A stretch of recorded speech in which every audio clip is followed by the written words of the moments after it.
right. Here we are after a big Tuesday night in Westwood. We're recording on Wednesday. Here with Keon and none other than Ethan. How we doing, boys? Doing well, great. Man. After last night? Yeah. Last night was a big one in Pauley Pavilion. I'm sure all the listeners enjoyed that one. UCLA beated Purdue last night. Outlasted them, really, is the way that I like to sort of call it. But UCLA beats Purdue in a thriller, 69-67 in Pauley Pavilion. Really what I would call revitalizing UCLA's season and revitalizing some March Madness hopes, because the last few weeks coming off that Ohio State weekend game, there really is not a lot of true quad one, key wins on our schedule at the moment. But last night against Purdue, that is something that we can take deep into March. So wanted to get your guys' takes. I know me and Keon were both there. Keon, I thought the atmosphere in Pauley was pretty sweet last night. Dude, for a Tuesday night, with all the difficulties and all the excuses that people always have about getting to Pauley and driving through LA, I got to give credit to the Bruin faithful. There was a lot of Purdue fans, but the Bruin faithful were loud, man. I don't know how that came across on TV, but they were getting loud at the right times, and that's been an issue we've brought up before. It's like they don't know when to, like, our fans don't know when to cheer and when to be quiet or when to get going. But yeah. Ethan, how did it sound on the broadcast? Cool because they kept flashing to the den, and the den looked hype. I'm not gonna lie. And even when it was just regular game action, the entire screen was full. You know how when you're watching on TV, sometimes there's empty sections? That wasn't the case at all last night. Yeah. No, I think that, Bruin fans really showed up, like Kean said, Tuesday night. It felt a lot like the Michigan State game at home last year. And even the end, we go ahead. And I think last year it was a 3-point try that Michigan State also attempted that would have been a game winner that they missed. So it felt very much like the Michigan State game last year. The Den showed up. I will say throughout the game, I thought that Boilermaker fans, I know that they took over the Galen Center on Saturday, and that was pathetic. I saw pictures, I saw videos. USC fans were heavily outnumbered. There were plenty of Boilermaker fans, but the UCLA fans were definitely outnumbering them, outvoicing them, and it was a great atmosphere. The one thing I will say, and I know Ross tweeted this last night, there was no way in hell that UCLA was losing on John Wooden night. And that was a great, halftime that Wilkes gave a speech at halftime, and, just sort of a really cool way to, bring back the ties to, being an All-American at Purdue, and just obviously the coach that he was in Westwood. I will say, Keon, I don't know if you checked your bobblehead yet. That bobblehead does not Doesn't look Coach good? Wood. No. Didn't get a side profile right, huh? No, there's something about that bobblehead that I think could be done a little bit better. But I was surprised that the bobblehead and the Coach Wooden, sort of just memoir didn't get as much national media attention as I thought it would.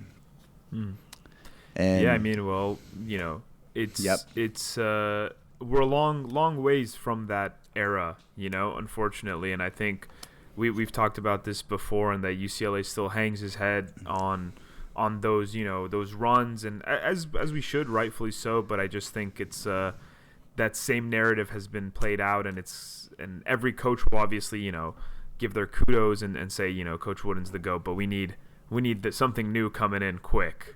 Yeah, and I think it's Mick. I think if we had lived up to the billing all year long, if we had managed to pull out that Arizona game, if we had beaten Gonzaga, if we were a top 10 team and this was number 4 coming in to play number 6, I think the vibe leading up to the game would be a lot different. Oh, yeah. It would have been more Villanova-esque from a couple years ago. I was going to bring that up, actually, Ethan. I wanted your take on it. We spoke before we got into conference play that out of conference play wasn't all that bad. We had a bad loss to Cal. But outside of that, it was like, okay, you lost to Gonzaga, you lost to Arizona. Okay, they're, top 10 teams at the time, and even now, best team in the country. That was okay. Like, we were like, okay, you could live with that. How much does that change? Like, where's our season if we don't lose that Cal game and the, one of maybe, let's say, the Ohio State or the Iowa games? Yeah, I mean, to your point, the perception of where UCLA is not the reality. Like, when you just look around online or you watch like the college basketball shows, you'd think we were like 6-13 like Marquette or something like that, which is not the case. We're actually this win puts us squarely on the bubble, so we're either last four in or first four out, depending on where you look, and we're really honestly only one other like Q1 marquee game away from being like pretty safe.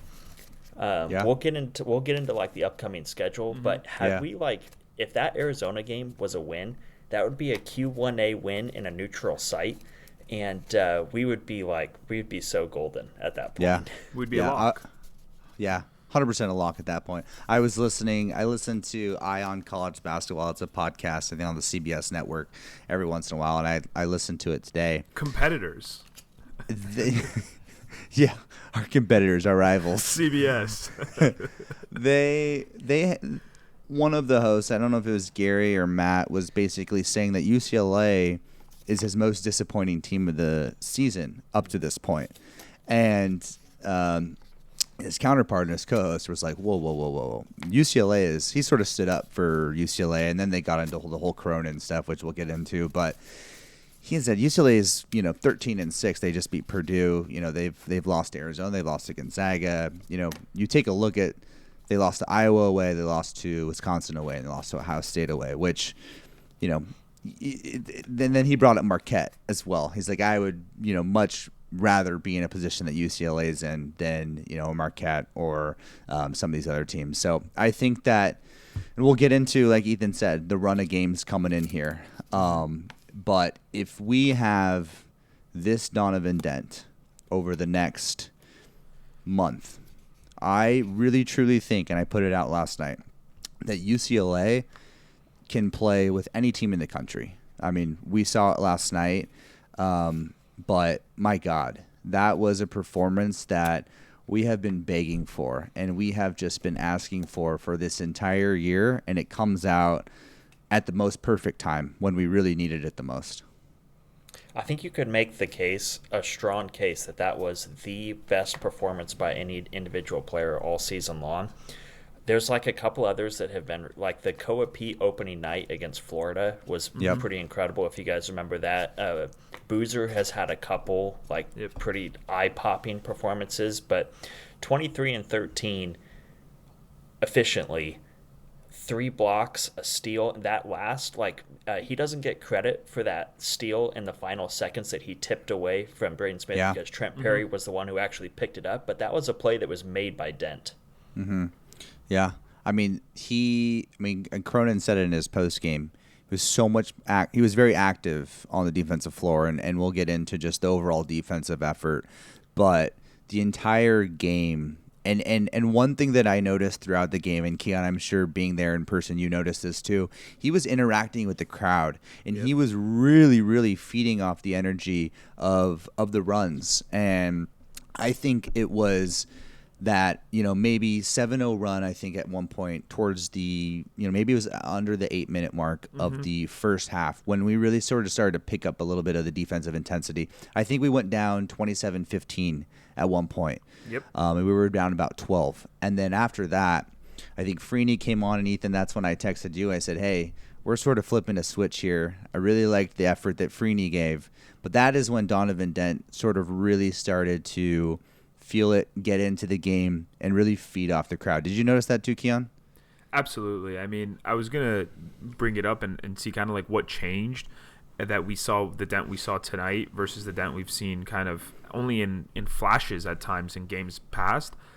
You were saying it last night at halftime. Maybe it's the atmosphere. Maybe he's feeding off these big games and the lights and the student section, and you'd hear the pops of the crowd when we'd get a stop on defense or a bucket. He seemed so much more aggressive. And Ethan, you'd be able to confirm that with the numbers and just watching it, but just being there, he was taking shots, he was hitting fadeaways, he took 3 3-pointers. I mean, sure, he was 1 for 3, but like I feel like he's been shy of taking 3-pointers the entire season. And yeah, it was just so refreshing to see. But I just wanted to give a shout out. We mentioned Trent. That opening stretch of like 10 minutes of the game, Trent was the only one who was doing anything. So he really helped us weather that storm. He didn't really impact the game much in the second half outside of his defensive contributions. But offensively, that first, 7 or 8 minutes where we were kind of laddering up with Purdue, he was huge. You know what's like been a frustrating part of this season is the number of guys, Kyle, we've talked about this, the number of guys who've like passed up catch and shoot opportunities. Yeah. Like Dent gets in the lane, kicks it out. We have like, maybe it's slightly contested, but you have enough space to get your jumper off. And like Daly keeps trying to attack closeouts. Trent was doing it early in the year. I've even seen like Bilodeau do it some. And the fact that Trent is at the point where he doesn't care, like there's a hand in his face, it doesn't matter. This is a catch and shoot, it's going up.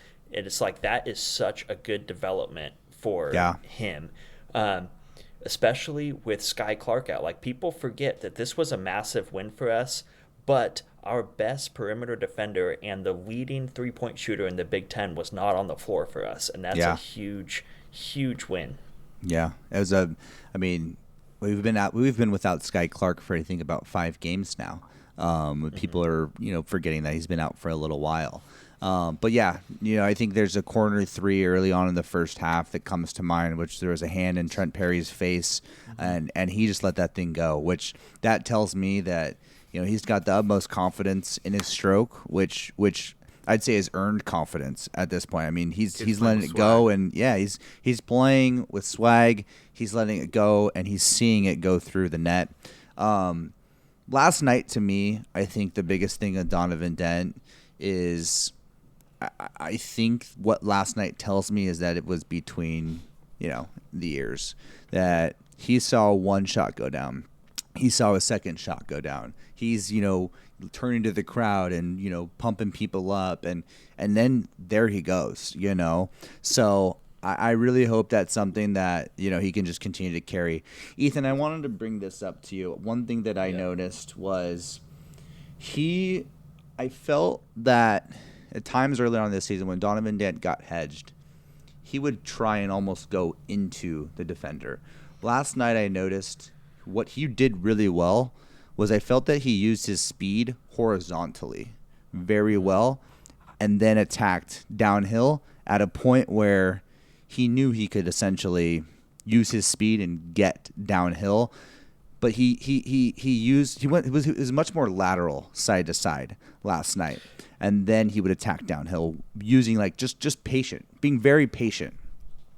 I think he's getting used to the speed and the physicality of this level. If you to your point, when you watch closely, like people would hard hedge him all the time early in the season, and it would speed him up. He'd either like you said, barrel into it, or he'd try to get into the lane. He'd try to fight through that hard hedge or fight around it. What he was doing last night is letting them hard hedge and then just kind of like stalling while the screener flashed out for an open 3, and then make a decision. Either you're going to switch onto me and I'm going to get you on an island one-on-one, or you're going to have to rush back over there to cover that flash screen. And either he was dumping it off, or a lot of times once that big vacated, he was going into the lane, to your point. And I think it's just a level of comfort with the way it's officiated up here, the level of physicality up here, and the level of speed up here, which is demonstrably different than it is in the Mountain West. Oh, 100%. I mean, now as a UCLA fan, I wish it didn't take 18, 19 games. Do you want the numbers of how dark it got with Donovan? I mean, I'm embarrassed. I would love the numbers. I'm embarrassed to even say some of these numbers. Let's hear them. Okay, so I'm not even going to give you all of them. I'm just going to give you the scariest one that I found, which is his on-off net rating. So this is judging how much does a player improve or hurt your team per God. 100 possessions while they're on the floor. And Donovan Dent was a minus 29 in net rating season to last night, meaning he makes our team 29 points per 100 possessions worse when he's on the floor. And that is in the first percentile, meaning 99% of Division I basketball players have a better on-off net rating than Donovan Dent. That is insane. That is insane. And that is the guy that we paid how much for? $2.5 million, $3 million for. So yeah, go ahead. Screw it, doesn't matter. It's in the past. We've completely turned the page. Donovan Dent is back to being an All-American. We will, if he continues to play like this down the stretch. Honestly, I won't remember the first part of the season. All is forgiven. Donovan Dent. We've never said anything bad about you on this show, and it is forgiven. honestly, it was really cool. Did you guys? I guess you guys didn't, but I caught it on the TV, the presser after the game, and he was talking about how I guess Mick was just like hounding him all week. Very like cool. They had the thing in the locker room where Mick addressed the whole team, but then Mick was like staying on him all week long. Like, you can't just sit there and watch your career end. Yeah. Your team needs you out That's there. such a hard line. I saw that in a tweet. So hard. I was like, Kyle, what if somebody told you that in your senior season, and like you're expected to be this great player, and your coach just sits you down one-on-one. He's like, hey buddy, like, end of the road. I could see the end of the road. You don't want to go out like this. Yeah. And I've I really enjoy mixed press conferences. What's gotten me hot all day long. Enjoys a word for it. Yeah, for sure. What's had me hot and bothered all day long is Seth Davis, Field of 68. All of the national media post 30 seconds. Pat McAfee. So post 30 seconds of a 9-minute, 10-minute long clip, right? You watch, he complained about the schedule. I'm sure many coaches complain about a lot. Coaches complain all game long to refs, the whole time. What they don't watch is the other 9 minutes where, I watched that Mick Cronin press conference yesterday, and I was like, holy shit, I would run through a fucking brick wall to play for this guy. Like, that is a coach that you just, there were so many life lessons in an 8-minute, just conversation with the media. And I just think it's so cool that, he said he did it in front of the team. He says that he tells his players what time it is. That's basically, I'm going to shoot you straight and I'm not going to bullshit you. So I thought that was so cool. But hey, buddy, knock, knock, your career's about to end in fucking 15 games if you don't shape up. That's pretty much what he said to him. Yeah. Hey, I just want to speak about being a self-aware UCLA fan. Is there a fan base that is more hot and cold on their head coach than the UCLA Bruin fan base? I was going to say that. It's like, I think 3 days ago we were talking about how the message is not landing, Mick. Exactly. Message wasn't landing. Yeah. But if Donovan Dent plays well, the message is landing because that's the guy. Well, something took. I mentioned on, me and, I don't know if you guys know Courtside on X, but we got on a Spaces last night. And I was talking about how maybe there's some sort of threshold of pain that you have to get through before the Mick message lands. Yeah. You saw Tom Izzo last night. Was it last night? Yeah. He told one of his players that he couldn't guard his grandmother who's in a nursing home, and he said that he was getting on the plane somewhere else and he was going to go send him to go play one-on-one against her in a nursing home. Some of these coaches that are just a little bit more old school in their ways, they're just going to say what they say. And you saw in some of the years when we had the Clarks and the Hawkeses, and I think those guys really learned to gel with it and sort of take it hey, he wants what's best for us. But maybe in these portal years, that it takes a little bit while. I don't think if Cronin's giving Dent that message early on in the season, early on with him, that message probably isn't landing as much. They also had multiple years together post finding success. Donovan Dent has to get this right immediately because there is no next year. Whereas if you guys remember that first Mick Cronin season, like the first 10 to 12 games was ugly, dude. Oh, yeah. Yeah. It was bad. It wasn't until that like Washington game where I was like, okay, maybe we got something. Mm-hmm. We're talking about the game where Kyman went off. Yeah. Is that the game Yes. Jake Kyman went off? Jake Kyman legacy game. I remember there was a presser from that year, and I don't know, for some reason, I love it when coaches rip the logos off the practice jerseys. That's one of my favorite things that college coaches do. And Mick goes in the press conference, and this is like, right at the beginning of conference play in that season, and goes, I ripped the UCLA off the practice jerseys because the kids are worried more about if the girl they're talking to is going to go switch up on them and talk to a football player more than they're worried about winning and losing. And I remember I was just like, who the fuck did we hire?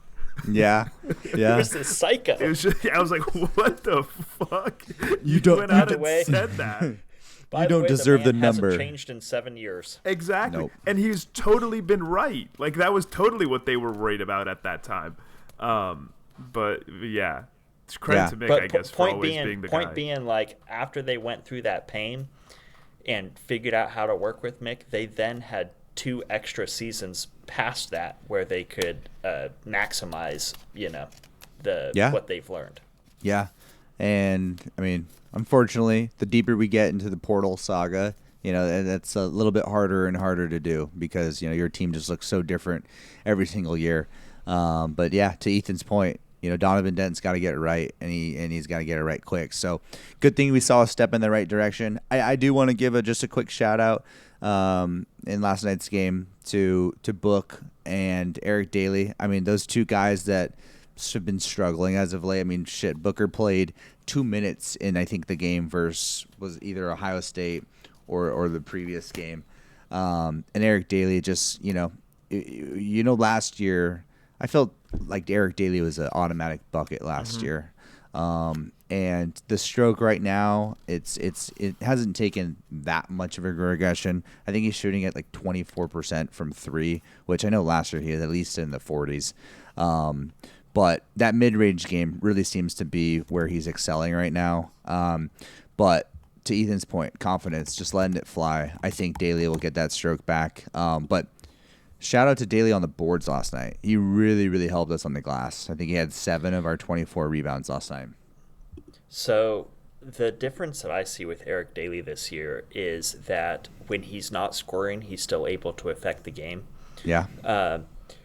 Whereas last year, it seemed like he just got in this negative slump. So to give you just a couple of things on Daly, his defensive rebounding per 40 minutes last year was one of the worst in the country, one of the worst in the Big Ten. This year, it's up to 6.3 per 40 minutes, which is 72nd percentile nationally. So very, very big improvement from him right there. You'd love to see that like shooting go up. It hasn't exactly gone well, but one thing I do like about Daly is if you guys notice, the final steal that we got last night was Daly crashing down to cover up the dump-off pass from Braden Smith, and that's a play that like has plagued this team all season long. The awareness and the IQ to come down and cover up for each other and rotate for each other. So to see him like be locked in a moment when we need him most was really cool. Yeah, I mean that's being one step ahead of the play, right? And I think Eric Daly, obviously, being a leader on the team, is definitely someone that you got to look to make those IQ, those gritty plays. Those are the types of plays that Cronin loves to see in the film room. And like you said, I mean he's the one that got that layup to go when we got back down the floor. I mean that last 2 minutes was just chaotic. I mean, when we went down 67 to 61, I was like, this was a valiant effort. Hats off to the boys. And honestly, it was another Arizona Gonzaga. We held it close type of thing. I really would have been happy. And I hate to say I would have been happy with the loss last night if we would have lost that game. If Bilodeau would have missed that shot, and I think Cronin said a very along the lines of the same thing in his presser. But you saw the fight. You saw the want to win. You saw it from Dent being aggressive. There was a lot of things to like there, even if we were to lose that game last night. But winning the game, obviously, is always the number one thing. You don't get a quad one almost win on your resume for March Madness either. Yeah, the A in Q1A does not stand for almost. Yeah, exactly. There's no almost in that when it comes to Selection Sunday. But back to Daly. He's our leading rebounder this year. I mean, I've been so impressed with him being able to high point the ball and really, really help us on the glass. And I mean, there were so many. I mean, we obviously didn't win the rebound battle last night, but there were so many big defensive rebounds that Daly comes up with. And I think that, I mean, the shooting will come around, right? Shooting that comes in waves, and it's just going through a little slump right now. And Booker doesn't have to be like a great player, honestly. He just has to be standing in the correct position and be big. Yeah. Yeah. And he doesn't even necessarily need to rebound outside his area. Just be big, and when the ball comes your way, grab it. Drop a 3-pointer every now and then. Yeah, that's it. And then when you're wide open under the basket, catch the ball and put it in. That's it. Yep. That's all we need. Yeah, I mean, Booker is in our top 5 in 3-point percentage this year. So, I mean, that part of his game has, I guess, I mean, that was sort of advertised when we signed him. Like, hey, it's spot 5 that can step out to the perimeter and put up a 3. But exactly, like you look at his line last night, and you're like, all right, what this guy do? But you felt, I mean, he had 3 blocks too. The blocks in last night's game were massive. I mean, they were huge. I mean, and Donovan Dent having 3 blocks is ridiculous. He went from playing 1 minute the other night to 34. Yeah, crazy. I was going to bring that up actually. It's a good natural segue on the bench. If I want to take one negative out of this, not to rain on our parade here, but it's the fact that we had 20 total minutes from our bench combined and no points or no 2 bench points. No bench points. So keep in mind no Sky. So those 12 Trent points may be bench points. Yeah. Gotcha. But I mean, it's just like a durability and a longevity question for me. As we go down the stretch here, and then you get into the Big Ten tournament and obviously March Madness. It's like, is it sustainable for Donovan Dent to play essentially the entire game? Yeah, there was a point last night where I think we got to the under 8-minute timeout, and I turned to my buddy. Trent also played 38 minutes. I didn't notice that until I just saw the box score. Yeah. I turned to my buddy and I said, we have to win the next 4 minutes. It's going to be a race to the under 4 timeout, because this is sort of the point in the game, in the Arizona game, in the Gonzaga game, where I feel like our lack of depth and lack of usage of more players really fizzled us out, and we really that's where we sort of lost the game. Yeah.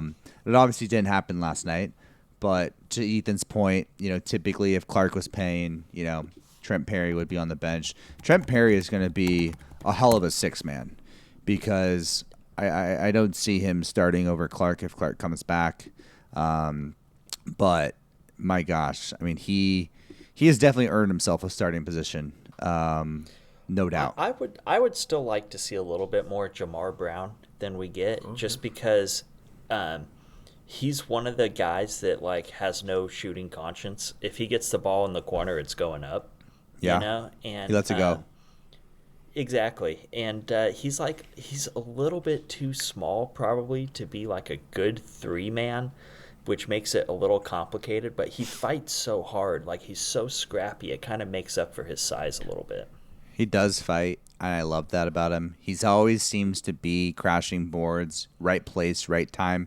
I'll go on a limb to say I think Jamar Brown is one of the higher IQ players on our team, just basketball savviness. The one thing I think prevented Jamar Brown from playing any big minutes last night, I feel like he is just laterally slow. I don't think he's got he's got much of a motor to him. And I think last night, I mean, the shiftiness of Smith and Cox and just sort of some of the people we were up against and the opponent we were up against, that goes from me saying I thought Freeney gave us great minutes. I mean, I texted you, Ethan. I texted you. I mean, he gave us the most minutes out of our bench, which was 8, and 2 boards, one block. I mean, those defensive rebound and a block goes to his defensive contributions, but he was physical. He was in front of his man. He was playing great defense, great help defense. And I think that is really when we went from, after that 27-15, we were down 12. That's when we really started to crawl back into the game, and it was really the defensive effort, in my opinion. And then shots started going down, finally. So shout out to Freeney. And I would like to see more of Freeney. I saw a couple shots of his go down. I think it was in that Penn State game. He hit two threes in that Penn State game. And I know you've always said that he's been a bulldog. He had a plus 19 game leading plus 19 in that Penn State game in the box score. By the way, yeah. I mean, he's someone that I'm very intrigued by, and in the right games, I think he deserves good minutes off the bench. I'm not saying that he's going to be a leading minute getter, but I definitely think that he deserves some minutes. All right. One thing that has been an uproar on Twitter from the UCLA faithful, stork corming. Are we a fan or are we not a fan? Should people storm the court inside a Poly Pavilion? Yeah. Kids are 18 years old, 18 to 21 years old. I mean, this is where you make memories. These are the kind of things that build fans coming back after their alumni when they're done, and gets you buying merch, gets people hyped. This is what builds a fan base, in my opinion. Mm-hmm. Ethan? I think they should, honestly. So this kind of goes back to like the whole like we only hang Final Four banners thing. Yep. I think that we need to be able to like celebrate the little things. Yeah. I think you like the I know the old heads hate it whenever I bring that up on X. I'm sure they hated the court storming last night. But there's like a level of almost like snootiness associated with the we only hang we only hang championship banners, and we don't storm the court, that I think it's about time we let go, and just like we need to find some ways to embrace game day being fun, and like getting these kids to come out every single time. And I think that I love that they did it. I don't care. I wish that they had let more sections storm the court, honestly. 100%. And what sort of got me thinking about this, someone quote tweeted the fan storming of Ben Volch and said, kind of embarrassing for UCLA. Act like you've been there before. And what I said was freezing cold take. This team needed something like this. This team needed, to feel like some sort of fan support was behind them. The students were hyped all night. They absolutely deserve it. I agree with you 100%, Keon. That's what builds a fan. That's what's going to get, someone talking in class today. Hey, dude, we were at the basketball game last night. We ran onto the court. How sick was that? That person maybe didn't go to the game. Oh, I want to go to the next game, right? And it's that type of thing. But this team's just been dying for some excitement. Last night was so exciting. But it was 100% needed. One thing that sucked was they didn't let the kids on the behind the basket. Yeah, the behind the basket. Security guards were all gated up, locking arms, blocking them from running onto the court. Meanwhile, I don't know if you saw, but Jaron Duran, the center fielder for the Red Sox, was sitting under the basket right there. So they were like blocking and I mean the court storm could have looked a lot better if they let those kids flow onto the court. You know what it reminded me of? There was a game in the 2019 season where Jaquez and it was the Arizona game. The Arizona game where they went and instead the players went into the den. They went into the den. And were jumping around with them. So I mean it's kind of a reverse, but like it's those things, right? And that's why the students felt such a connection to that team, and we still talk about them to this day. It's because they would interact with the fans, they would jump in, they would get the crowd going. And that exact moment you're talking about when they do the, they I think it's either the first timeout or the under 12 timeout every single time in Poly. It's the clip.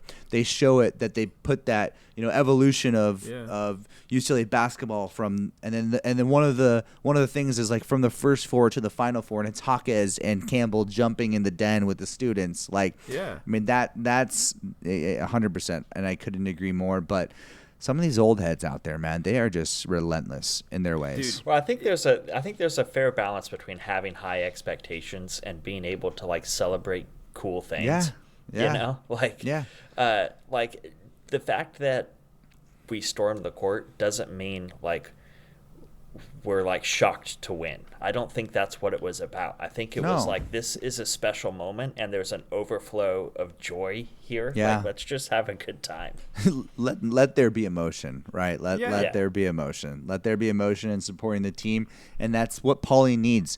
I mean, when we did the SBS section for the first time last year against Minnesota. And we're doing another one again this Saturday against Northwestern. So make sure you get your tickets. Come on out. We'll make sure to sort of plug that. I know Ross is putting together something for it. But when we did that first section, Ross is leading, chants, and we're standing up and and people are looking at us like, who the fuck are these guys and why are they doing we're in this? a library. Yeah. And we're like, and we're just like getting looked at like we're some psychotic behavior that we're on. And I'm like, but yeah, there needs to be more emotion. Last night, I thought there was plenty of it, and it definitely was really proud to be a Bruin. This is what gets people to want to come to your school. We always talk about how athletics is a driver for people applying. It's like, oh, you see this on social media, and you're like, oh shit, it would be really cool to go to UCLA because of moments like this. We had recruits at the game last night who are seeing the kids storm the court. We had, a lot of the transfers for the football team I saw at the game last night who are like, oh, shit, this is sick. This is what it's going to be like in the Rose Bowl. Yeah, like, you think that's happening at JMU? You think that's happening at JMU? That's not happening at JMU. Like, this is, bro, the kids, man. Like, fucking take a break. Let the kids be kids. Yeah. Yeah, very, very important 2027 recruit was there at the game for us also. From Indiana, by the way. Wow. So. Interesting. There you go. Might have hopefully that result definitely was planted in his mind. But I am sure Painter's got his footprint all over the state of Indiana, so that'll be a tough get. From what I hear, I don't even think we're competing with Purdue for him. It sounds like there's some big players. I mean, we can talk about that later. Is he a 2027 guy? Yeah. We have some exciting 2026 prospects, hopefully, in play. Is that right? Yeah. I mean, there's still quite a few like local California kids uncommitted, and 5 stars like we're thinking about. Collins is uncommitted. We're in the mix there.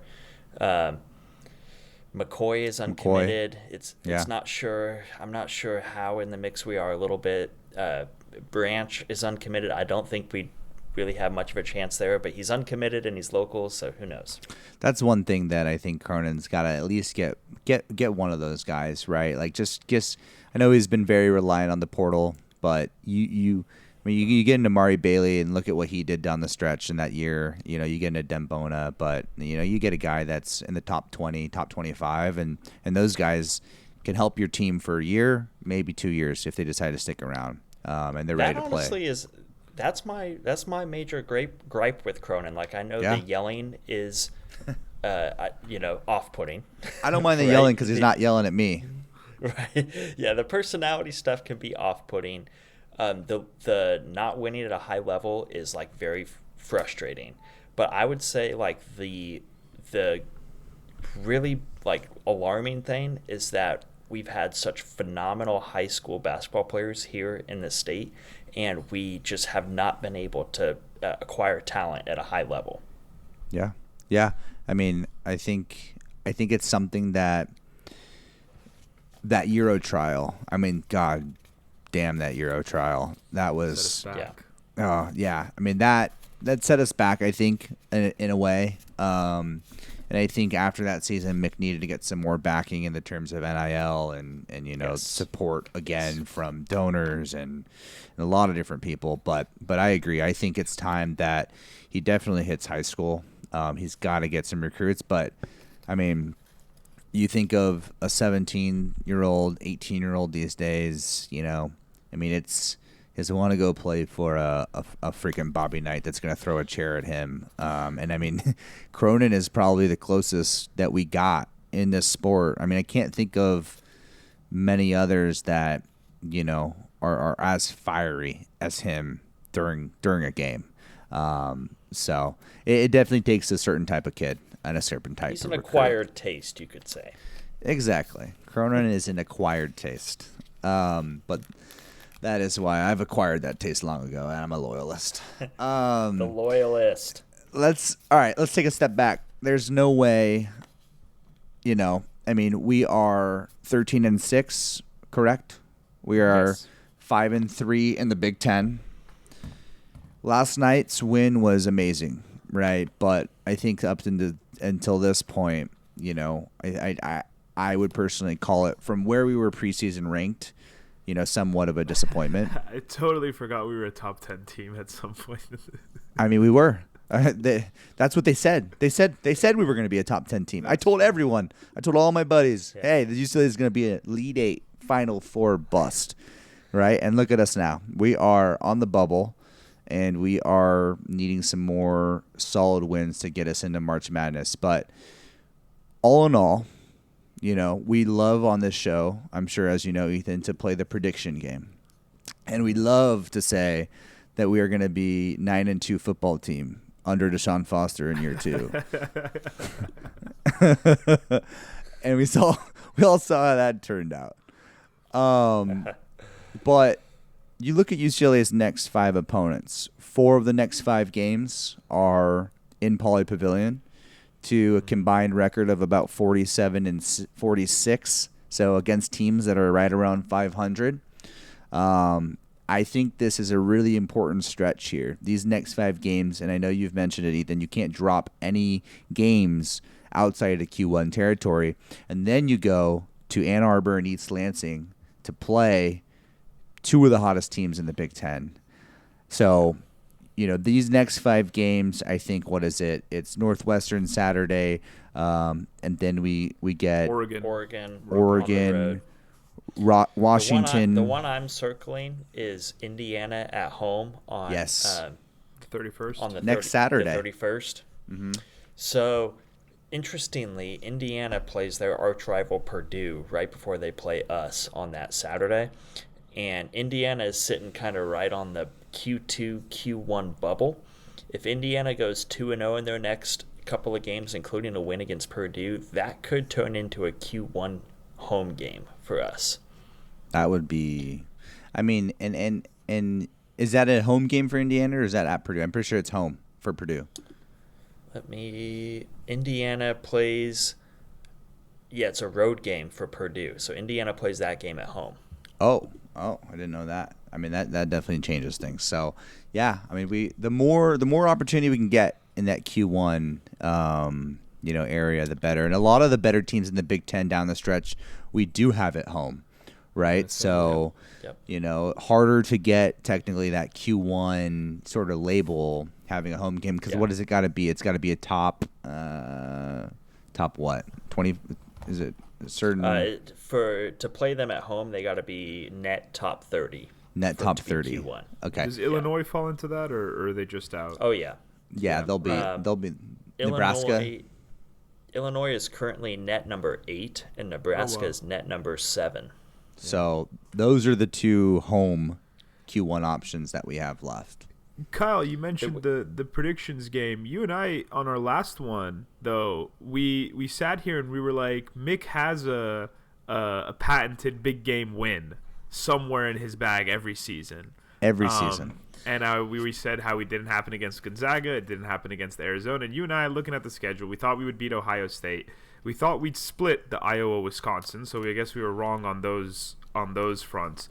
But we said if we can win that Purdue game, I remember this clearly. If we win that Purdue game, we have like 5 games a stretch of 5 games before heading out to Michigan to face the 2 Michigan schools that could, really change the tone that we'll be singing over the next 5 games. The opportunity's there. It would absolutely change the trajectory, and it was all us. We put it into writing on the SBS pod. I think it was 2 weeks ago. I'll take an Ohio State loss to beat Purdue.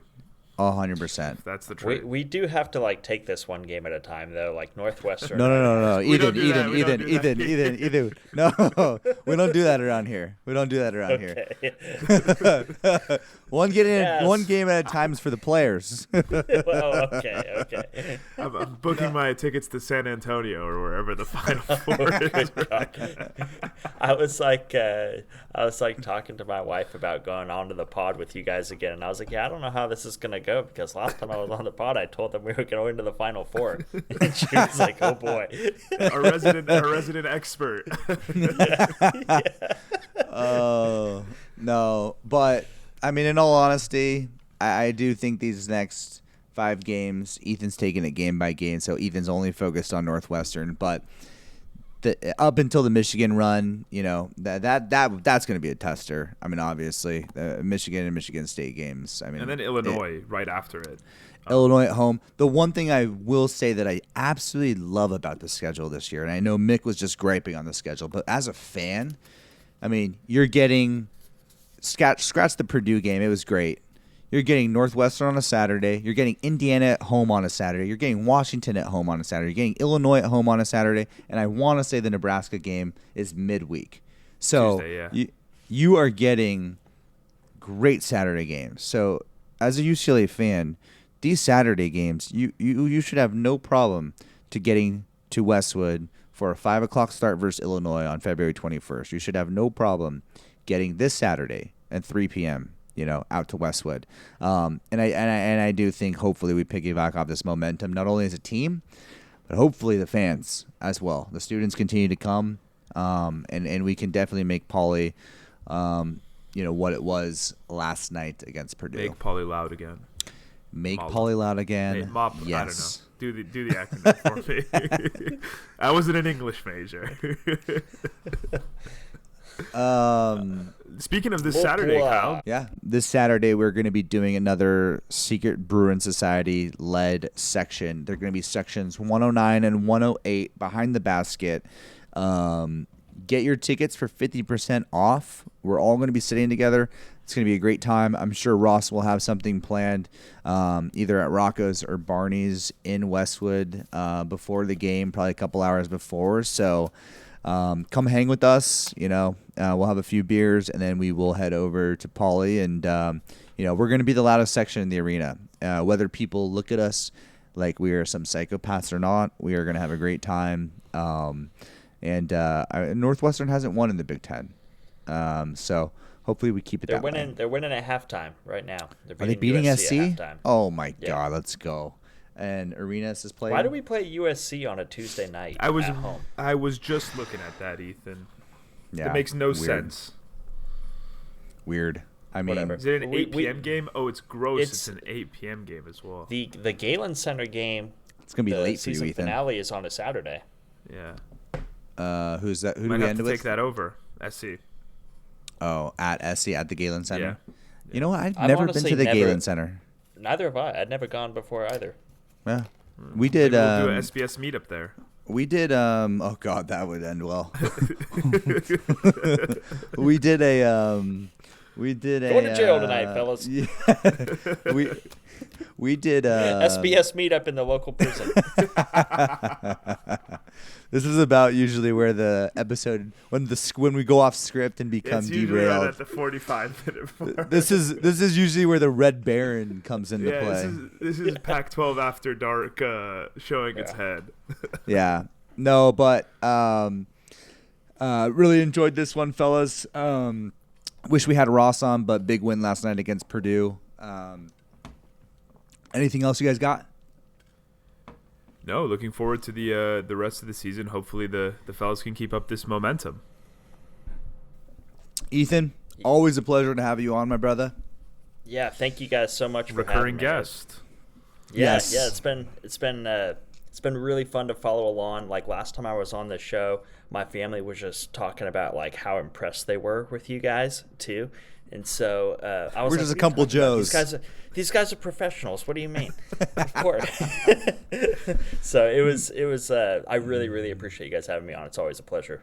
Yeah, absolutely. You'll definitely be back on. Hopefully after we make it to the Final Four, and then we'll all be in Indianapolis. Yep. If we're not in jail. March. I'll be in San Antonio. I didn't know it was in Indianapolis. I don't know what Final Four you're going to. You guys will be in Indianapolis. I'll be at a bar somewhere in San Antonio being like, where the fuck is everybody? Oh, my God. All right, well, we'll see everyone Saturday, hopefully, in Poly Pavilion. But in the meantime, go Bruins, and we'll catch you on the next one.